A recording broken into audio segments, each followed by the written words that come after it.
Hello, welcome to another podcast of Master Investors Company. Today's topic is going to be the 4 foundations of financial literacy to be wealthy. Make sure you subscribe if you're new to the channel so that you can get the daily podcast, and follow us on all platforms at Master Investor. Look for the logo. Specifically go to Instagram and then hit the link in the bio, and it will direct you everywhere else. Okay. If you have any questions, please leave me a message here, drop a comment, and also share this with whoever you think it will impact them positively. So let's talk about the 4 foundations we need to increase our financial literacy and get wealthier. Consumer debt, no counting mortgages, is the highest it has ever been, even adjusted for inflation. What are the 4 foundations of financial literacy? I'm going to break them all down for you. But first, let me go through this little research that I did.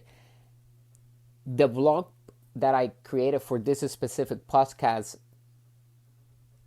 link is going to be in the description so that you can read it if you like to. According to the present article in the Wall Street Journal entitled "Families Go Deep in Debt to Stay in the Middle Class." Consumer debt has risen to over 4 trillion. The mega rise in debt is followed by, these are the 3 points that they base this on: 1.5 trillion in student loan debt, 1.3 trillion in auto loan debt, which is up 40% when adjusted for inflation over the last decade, at an average of $32,000 per loan. A surge in unsecured personal loans. And remember that here at Master Investor, we actually teach and demonstrate that there are 2 types of debt: good debt and bad debt. And the banks are in the business of lending money because money is created by debt. That's why debt is tax-free. If you get a credit card, we do not have to pay taxes on that. If we get a loan, we don't have to pay taxes on debt. So it's very important to remember that. So as the article points out, some could view this rise in debt as a vote of confidence in the future of the economy. In one sense, the growing consumer debt is a vote confidence in the future. People borrowing money today expect to have the income tomorrow to pay it back. Consumer debt tends to rise when borrowers feel secure in their jobs. And remember that if we have a loan here at Master Investor, we teach that we must put it to work and we must treat it like cash. We must find a deal, an opportunity where there's a real estate deal that will create that money back that was invested from that loan, so that it can pay the mortgage and the interest of that loan back, and it leave us with some type of positive cash flow. And that is good debt, when it puts money into our pocket and we're not working to pay the interest nor the mortgage, the principal of that loan. Okay, and that's how we can tell whether it's good debt or bad debt. Does it put money into our pocket without us working, or does it take money out of our pocket and it requires us to go to work hard to earn money, exchange time for money, and then pay for that out of our own pocket? So good debt gets paid with somebody else's money, and it's also being used with other people's money, OPM. So however, the rise in costs for basic living expenses would point otherwise. While middle class incomes have gone up 135% over 3 decades through 2017, unadjusted for inflation, the following basic living expenses have gone up significantly more: college tuition by 549%, healthcare by 276%, housing costs by 188%. In short, it's getting more and more expensive to stay in the middle class, and more of the middle class are getting poorer and poorer as a result. Meanwhile, the rich in America are getting richer and richer, and this is why. How financial literacy can make us rich or poor. According to the Wall Street Journal article, the median net worth of a household in the middle 20% of income rose 4% in inflation-adjusted terms to $81,000 between 1989 and 2016. That's the latest available data. For households in the top 20% median net worth, more than double to 811,000, 860,000. And for the 1%, the increase was 178% to 11,206,000. What does this mean? It means that, as I mentioned earlier, the middle class are getting poorer and poorer while the rich are getting richer and richer. A big catalyst for this is the difference between the financial literacy of the middle class and that of the upper class. Here at Master Investor, we teach in the upper class financial literacy. That's what it's called Master Investor, because we are the essence of the ultra wealthy mindset. I founded Master Investor as an investment management company for real estate, business ventures, etc. And also, we are passionate about giving back and teaching the financial literacy of the upper class, of the top 1%. In 2017, Champlain College released the results of a study looking at the state of financial literacy in the USA by state and fact.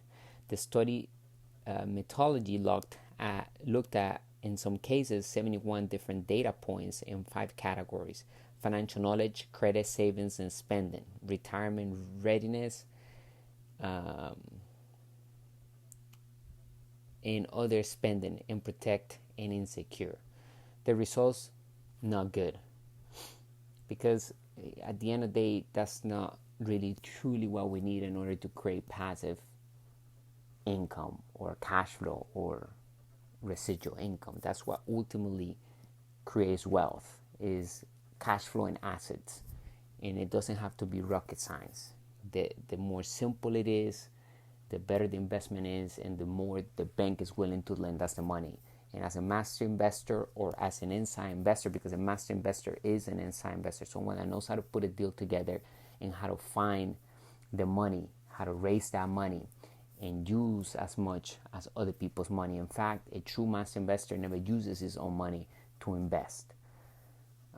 There's nothing wrong with using your own money to invest and get wealthy, but it's a slower track, and it's not as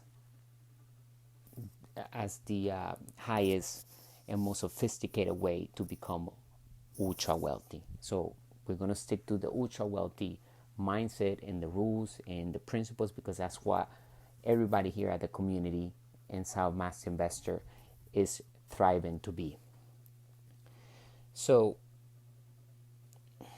the study shows that more than 3/4 of adults live in states with poor grades. This means that too many American adults are deficient in financial knowledge and skills, which leads them to make uniform and often poor decisions about their money. The number of financial decisions an American citizen has to make continues to increase, and the variety and complexity of financial products continue to grow. Adults often do not fully understand debit and credit cards, mortgages, banking, investment and insurance products and services, retirement planning, and many other financial topics. The gap in financial literacy between the middle class and the rich can be easily seen in the graphic that I have on the post, which it literally shows a big difference of the top percent having a lot more assets and having, debt, but obviously those assets are paying for that debt, and the poor in the bottom 90% has a lot of debt and they have no assets, basically, right? Because they have to go to a job, so they're really consuming debt in the bad way. They're not consuming debt in a good way to put it to work and create income. And that's ultimately the holy grail, to use the bank's money, because the bank is ready to lend money. All the savers' money, everybody that's working and putting the money in the bank, they go to work every year. The bank knows that they have to move the money, and they have to move it to an asset. They need somebody in between the asset and the money. Okay, the bank can't do that themselves. They need somebody like you and I. So that's why the number one job of an entrepreneur is to raise capital, and the number one job and number one skill is to sell. So once we combine those together, we can raise any type of capital for any great opportunity that creates passive income, so that we can pay the mortgage back, the interest back, and we also get positive cash flow coming in every single month consistently, hopefully throughout the entire existence of our lives. And we can pass it down generations if we like to. That's really truly, that's what wealth is. That's what we are creating here, is becoming financially free. You break free from the rat race. If you're working at a job, you like to reach that financial freedom point. That's when you have an asset, or you have assets that produce enough income without you working, that exceeds or is the same amount as your living expenses today. So you don't have to work to eat, you don't have to work to pay for the electricity. The businesses or the investments are working for you with other people's money. Hopefully it's the bank's money. Okay, so the cost of poor financial literacy. And another interesting and much less informal survey, the Financial Educators Council asked 3,006 people this question across your entire lifetime about how much money do you think you have lost because you lack knowledge about personal finances. Cardtrack.com reports the lack of financial knowledge is collectively costing Americans more than $2.3 trillion over the lifetime. Respondents estimated that their lack of financial knowledge cost them an average of $9,724.83, calculated by averaging the total number of respondents choosing each category using the lowest number in each spread. Personally, I would say these folks are lowballing. After all, how can you expect people with no financial knowledge to accurately guess how much they lack of knowledge is truly costing them? As they say, you don't know what you don't know. At Master Investor, we have seen folks grow their financial knowledge to make more in a month passive income than the respondents' estimated lifetime loss. In other words, here at Master Investor, we also have affiliate programs that you can jump in right away if you're new to the community and you have a job and you like to replace your regular job's income with something that is in a form of passive income, something that builds residual income fast. We have many affiliate programs that we highly recommend that you can start promoting. Take some work like anything else, right? But they are meant to work for you ultimately and produce income so that you can get out of that rat race, produce passive income. Okay, that's the income of the ultra wealthy, and that's what we work here. We work for passive income to build assets that create passive income. And so check out our website at www.masterinvestor.education. So many people have opinions on how to fix the problem of poor financial literacy. Unfortunately, much of what is labeled out there as financial education leaves a lot to be desired. From my experience, it centers on concepts like saving, investing in 401k, getting a college degree, paying down debt, and home ownership. In short, it centers on the all ideas of money. That's why it's important that we understand that debt is king. Savers are losers because money is created with debt today. That's how the Federal Reserve Bank creates money. That's why we are in $17+ trillion in national debt. And inflation continues to rise and it's not going to stop because it is the way it began to happen after 1971 when President Nixon took out the gold standard from the dollar, separated them. And so from that point on, debt became king, savers became losers because the dollar, there's nothing back in it. In 1974, there was a petrodollar agreement signed with Saudi Arabia, basically saying that all the nations around the world who needed oil, they had to exchange their currency into dollars because the dollar began to lose its value quickly after the gold was separated from its backing. So that's why this whole war happening is about oil, because at the end of the day, the dollar is still king among any other currency. So basically, the oil is like an invisible backing, but there's nothing backing the dollar, and that's why it has lost about 90% of its value. And every currency goes back to its intrinsic value, which is zero. However, it's not going to happen. In other words, inflation will continue to rise, and banks will continue to lend money because the Federal Reserve Bank backs that idea, backs that experiment, if you will. So after 1971, money became monopoly money, became fiat money, became currency, became paper money. So money is just an idea backed up by confidence. Write that down. So next. So when you follow the old rules of money, you basically screw financially.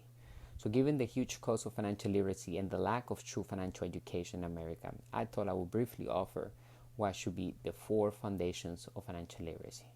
These 4 foundations are the baseline for a truly comprehensive financial education. Number 1, financial literacy foundation. Number 1, the difference between an asset and liability. Many people think they know what an asset is. For instance, the poor and middle class think their house is an asset, but it's not, unless it's putting money in their pocket, unless they turn that into an Airbnb and so forth. The truth is that just as there are 2 definitions of an asset, accountants use one definition that requires lots of financial words to make people and companies feel richer than they really are. This keeps them employed and their clients blissfully ignorant. The rich use another definition grounded in simplicity and reality. An asset is anything that puts money in our pocket, and a liability is anything that takes money out of our pocket. Their house is not an asset because it takes money out of their pocket each month. If you have to go to work to pay for your house, then your house is a liability. Okay, even if the bank tells you it's an asset for the bank's column. Remember, anything that's on your liability column is somebody else's asset. However, if you turn your house into an Airbnb, then it's the bank's asset as well, continues to be the bank's asset, and it's now your asset. And so it can be turned into from liability column to an asset column if you do the things correctly, and you get the financial education that is necessary to do so. So their house is not an asset because it takes money out of their pocket each month. Even if they own their house outright, they still have to pay for the taxes, maintenance, and more out of their own pocket. This is why it's not hard to see that the middle class is struggling to buy a house. Even as the price of housing has outpaced their earnings, has made them poor, not richer. Conversely, if they own a rental property, that can be an asset if it puts money in their pocket each month in the form of cash flow. When their tenant pays rent, they cover your mortgage, maintenance, taxes, and more. This will explain why the rich, the top 10%, can increase their debt, but spontaneously increase their assets. We use debt to buy assets that creates more wealth. Financial literacy foundation number 2, cash flow versus capital gains. This is huge because I see a lot of people calling themselves investors in the market, and all they're doing is trading in the market. They're going in and out of the market for capital gains. They have no dividends, they have no cash flow coming in, and there's a lot of people calling themselves gurus, and that's why Master Investor was also created, aside from being an investment management company, but it's to teach the real rules of money and show you exactly what an inside investor, what a master investor is. Anybody calling themselves a master investor that is not certified by us or our mentors, then it's not a master investor, because we are literally taking the top 1%, the ultra wealthy's mindset, the rules of money, the principles, the knowledge of the law, and combine them all together to bring the real true about investing. So anybody that's teaching how to go into the market, buy a stock, hold it, and pray that it's going to go up one day so that you can sell it is ludicrous, and is not something that I suggest you to do, because you're not a monkey can do that. You're not really investing, you're a passive investor. It's not passive income. I'm going to show you here at Master Investor how to be an active investor for passive income, which is very big difference. And for obviously passive income is cash flow, which a lot of times when we use debt, remember what I said earlier on the podcast, that if we use debt, it's tax free. Capital gains are taxed at a higher bracket. So simply put, investing for capital gains is like gambling. They invest your money and hope the price goes up. For instance, many people buy a house hoping they will be able to sell it for more money later. In the meantime, they have to pay their mortgage and home expenses. Money goes out of the pocket, it becomes a liability. The problem is that when you invest for capital gains, you have no control over whether the price goes up or down. And the bigger issue is if you do make a profit, you pay the highest rate in taxes. Conversely, the rich invest for cash flow. So, for instance, they buy investment real estate with other people's money, find tenants to pay the expenses, and collect rent each month. It becomes an asset. And if there's capital gains, that is a bonus. By investing for cash flow instead of capital gains, the rich have control over their income and pay the lowest rate in taxes, and sometimes nothing in taxes. But investing for cash flow, while a simple concept, requires a strong financial education in order to make your own financial decisions. Financial literacy foundation number 3. That was my stomach, I guess. Using debt and taxes to get richer. Your financial advisor will tell you that debt is bad and taxes are inevitable. But the rich understand that both debt and taxes can be used to create immense wealth. When it comes to debt, there are two kinds, bad and good. When your financial advisor tells you to stay out of debt, she or he means stay out of bad debt. Bad debt comes in the form of borrowing money for liabilities, such as using credit cards to buy TVs and take vacations, borrowing a line of credit on your personal home, and more. Staying out of bad debt is good advice, but the problem is that your financial advisor won't tell you about good debt. Good debt is debt used to purchase assets like rental property.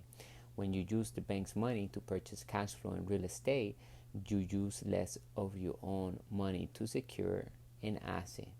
By paying only a down payment instead of full price, and your tenant's rent pays off your debt while you own the asset and pocket the profit. When it comes to taxes, the rich understand that governments write tax codes to encourage specific type of behaviors.